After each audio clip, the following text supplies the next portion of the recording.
Hello everyone, आज हम इस वीडियो में हिंदी पेडागोजी के क्वेश्चन देखेंगे जो आपके प्रीवियस ईयर में आए हुए हैं। इससे पिछले वीडियो में हम पूरे क्वेश्चन नहीं करवा पाए थे, कोई प्रॉब्लम आ गई थी जिसकी वजह से 15 क्वेश्चन हुए थे। लैंग्वेज फर्स्ट के हुए थे, लैंग्वेज सेकंड के नहीं हो पाए थे। तो इस वीडियो में हम लैंग्वेज सेकंड के 15 क्वेश्चन करा देते हैं। आप इस वीडियो को ज़रूर देखें, ये आपके पेपर में बहुत ज़्यादा हेल्प करेगी क्योंकि टाइम बहुत ज़्यादा कम है। आप जितना हो सके प्रैक्टिस करें। चलिए वीडियो स्टार्ट करते हैं। यह है Hindi pedagogy. Question number first कह रहा है, छोटे बच्चों की कक्षा में कथा वाचन का उपयोग अक्सर क्यों होना चाहिए? इससे अध्यापकों को दूसरे अकादमिक कार्य करने का मौका मिल जाता है। यह तार्किक समझ और कल्पनाशील को पोषित करती है। यह अन्य अकादमिक कार्यों की नींव रखती है। यह विद्यार्थियों को कल्पना करने और विश्राम के अवसर देती है। तो बताएं फर्स्ट का सही आंसर क्या होगा? इसका सही आंसर हो जाएगा ऑप्शन नंबर सेकंड। यह तार्किक समझ और कल्पनाशीलता को पोषित करती है। क्वेश्चन नंबर सेकंड देखते हैं। रूपांतरकारी व्याकरण की अवधारणा किसके द्वारा प्रतिपादित की गई जो वाक्य बनाने के नियमों के निश्चित समूह से संबंधित है और उसी भाषा में उससे अनेक वाक्य बनाए जा सकते हैं? नॉम चॉम्स्की, पियाजे, वाइगोस्की, स्किनर। इसका सही आंसर हो जाएगा option number first, Chomsky. Question number third देखते हैं। एक अध्यापिका नया पाठ शुरू करने से पहले अपने विद्यार्थियों के साथ मजेदार गतिविधि आयोजित करती है। इस गतिविधि का क्या उद्देश्य है?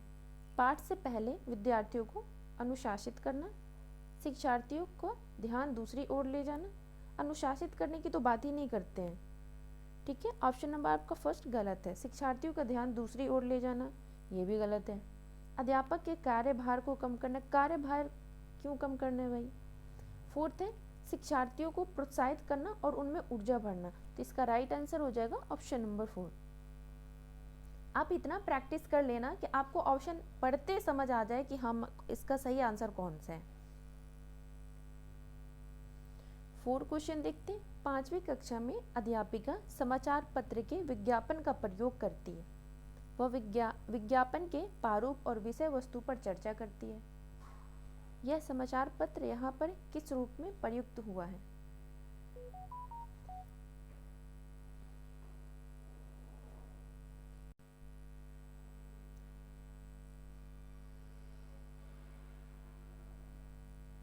पठन बोध की सामग्री, भाषा अधिगम के लिए प्रमाणिक सामग्री, भाषा अधिगम की एक युक्ति, विषय वस्तु की नकल। तो इसका सही आंसर हो जाएगा ऑप्शन नंबर सेकंड, भाषा अधिगम के लिए प्रमाणिक सामग्री। क्वेश्चन नंबर 5 देखते हैं। नीचे दिया गया कौन सा गत्यात्मक विकार है जो ध्वनि निकालने के लिए जिह्वा और होंठ के समन्वयन को प्रभावित करता है? Dysphagia, dyspraxia, dysarthria, dystopia. तो बताएं 5 का सही आंसर क्या होगा? इसका सही आंसर हो जाएगा ऑप्शन नंबर 3, डिसर्थ्रिया। क्वेश्चन नंबर 6 देखते हैं। किसी कार्य को करने के दौरान एक विद्यार्थी अपने काम के बारे में स्वयं से ही बात कर रहा है कि काम की प्रक्रिया क्या होगी। इस प्रकार का निजी वाक्य किसका संकेत है? आत्मकेंद्रीयवाद, मनोवैज्ञानिक विकार, चिंतन भाव, स्वनियमन। इसका सही आंसर हो जाएगा ऑप्शन नंबर 4, स्वनियमन। क्वेश्चन नंबर 7 देखते हैं। एक अध्यापक कक्षा 5 के विद्यार्थियों को अनुच्छेद लेखन देने के लिए विषयों का चयन कर रही है। उसे इस स्तर के लिए किन विषयों का चयन करना चाहिए? राष्ट्रीय थीम, धार्मिक विश्वास, व्यक्तिगत जीवन, सामाजिक मुद्दे।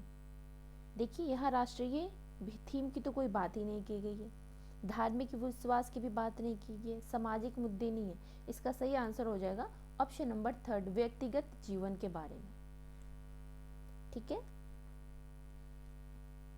क्वेश्चन नंबर 8 देखते हैं। एक अध्यापिका प्राथमिक स्तर के बच्चों को आमतौर पर चित्रकारी करने और रंग भरने के लिए प्रोत्साहित करती है। इस तरह से मदद करेगा। फर्स्ट है कक्षा में विद्यार्थियों को अनुशासित करने में।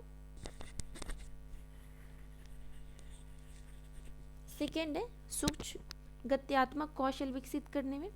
थर्ड है बच्चों को आनंददायी गतिविधि में संलग्न करके उनका मनोरंजन करने में।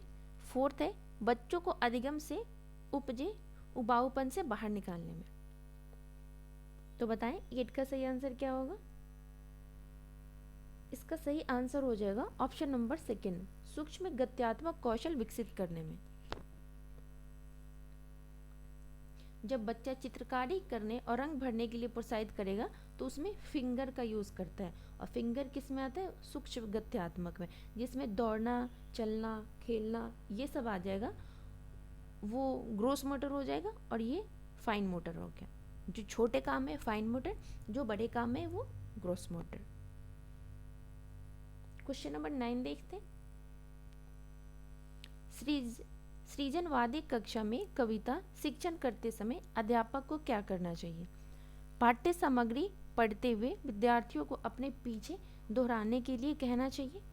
विद्यार्थियों को पाठ्य में आए कठिन शब्दों के अर्थ याद करने के लिए कहना चाहिए। याद करना तो है ही नहीं, बच्चों को समझाना है, ऐसे पढ़ाना है कि उनको याद करने की ज़रूरत नहीं हो। अब जब पेपर सॉल्व करेंगे ना, तो आप ना एक टीचर बन करके क्वेश्चन सॉल्व करेंगे। जब आप टीचर बन के क्वेश्चन सॉल्व करेंगे ना, तो आपके 99% चांस है कि आपके क्वेश्चन सही होंगे, क्योंकि पेडागोजी के क्वेश्चन ऐसे ही आते हैं। तो आपका सेकंड गलत है। थर्ड देखते हैं, व्याकरण के नियमों पर ध्यान देते हुए उसको अभ्यास के लिए कहना। फोर्थ है, विद्यार्थियों को आपस में समूह में अंतःक्रिया करने और कविता पर अपनी अपनी प्रतिक्रिया देने के लिए कहना। तो इसका सही आंसर हो जाएगा ऑप्शन नंबर 4। यहाँ क्या कह रहे हैं? अंतःक्रिया करना और अपनी अपनी प्रतिक्रिया देने के लिए कहना। ठीक है, तो इसका राइट आंसर हो जाएगा ऑप्शन नंबर 4। क्वेश्चन नंबर 10 देखते हैं। प्राथमिक स्तर पर पठन कौशल का आकलन करने के लिए भाषा अध्यापक को मुख्यतः किस पर ध्यान देना चाहिए? फर्स्ट है अक्षरों को उसकी ध्वनियों से मिलान करने के लिए, विराम चिन्हों के प्रयोग पर, प्रवाह के साथ पठन पर, समझ के साथ पठन पर।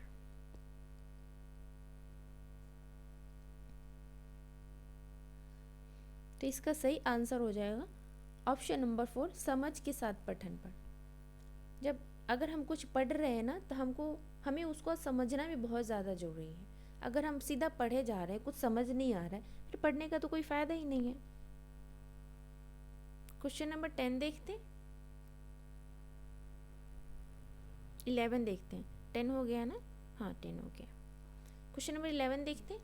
ये कह रहा है, एक अध्यापक कक्षा 2 में कक्षा की दीवारों पर पोस्टर, बच्चों के काम, कविताएं, दृश्यात्मक शब्द आदि प्रदर्शित करती है, जिससे कि बच्चों का ध्यान भाषा के लिखित स्वरूप पर जाए। इसे क्या कहा जाएगा?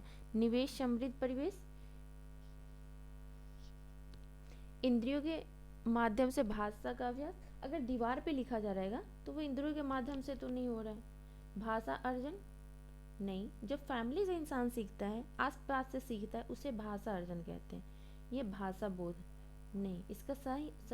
इसका सही आंसर होगा ऑप्शन नंबर 1, निवेश समृद्ध परिवेश। क्वेश्चन नंबर 12 देखते।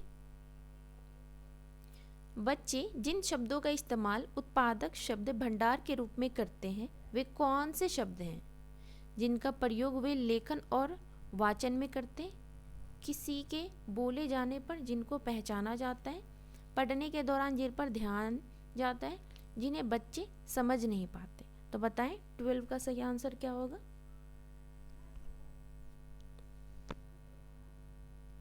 इसका सही आंसर हो जाएगा ऑप्शन नंबर 1, जिनका प्रयोग वे लेखन और वाचन में करते हैं। क्वेश्चन नंबर 13 देखते हैं। विद्यालय शिक्षा में बहुभाषावाद का क्या तात्पर्य है? बुनियादी चरण से ही बहुत सी भाषाओं का अधिगम। सेकेंड है शिक्षण अधिगम प्रक्रिया में शिक्षार्थियों की भाषाओं का प्रयोग। थर्ड है प्रीपेरेटरी चरण के लिए राज्य की शिक्षा में भाषा नीति। फोर्थ है शिक्षार्थियों को सिर्फ उनकी मातृभाषा का शिक्षण। इसका सही आंसर हो जाएगा ऑप्शन नंबर सेकेंड, शिक्षण अधिगम प्रक्रिया में शिक्षार्थियों की भाषाओं का प्रयोग। क्वेश्चन नंबर 14 देखते हैं। निम्नलिखित में से कौन सा कथन सही है? फर्स्ट है बच्चे जब अंग्रेजी सीखना शुरू करते हैं वे कोरी स्लेट की भांति होते हैं। पहली कक्षा के बच्चे अंग्रेजी बिल्कुल भी नहीं जानते। थर्ड है बच्चे जब विद्यालय में प्रवेश लेते हैं उनके पास अपनी भाषा के अनुभवों का खजाना होता है। बात तो सही है। बच्चों को विद्यालय में प्रवेश के पहले ही दिन अंग्रेजी के शब्द की सूची दे देनी चाहिए। बिल्कुल भी नहीं। तो बताएं 14 का सही आंसर क्या है? ऑप्शन नंबर 4 गलत है। ऑप्शन नंबर फर्स्ट भी गलत है।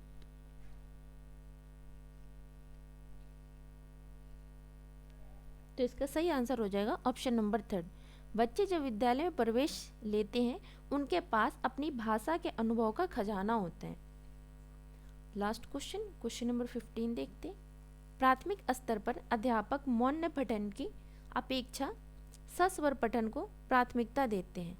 शिक्षार्थियों को तेज गति से पढ़ने योग्य बनाने के लिए, शिक्षार्थियों पुस्तकें साझा कर सके इसलिए, शिक्षार्थी पठन पर ध्यान केंद्रित कर सके और अपनी बारी की प्रतीक्षा करें इसलिए।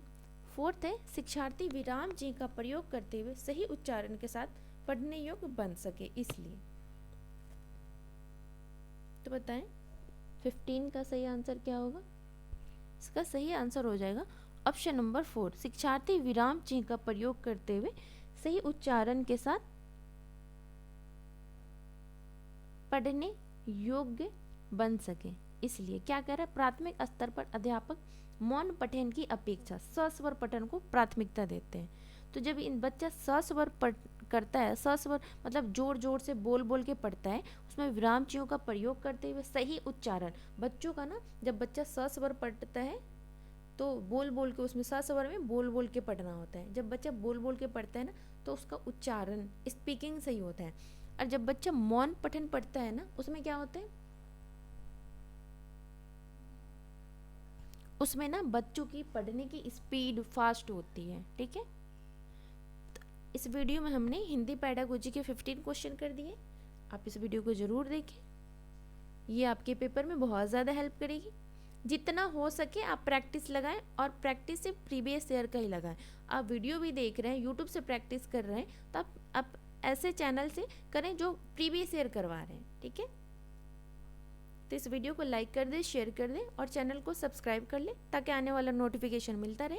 इस चैनल पे आपको सीटेट का सब इन्फॉर्मेशन मिलेगा और सारे प्रीवियस ईयर करवाए जा रहे हैं। तो ठीक है, मिलते हैं नेक्स्ट वीडियो में। Thank you.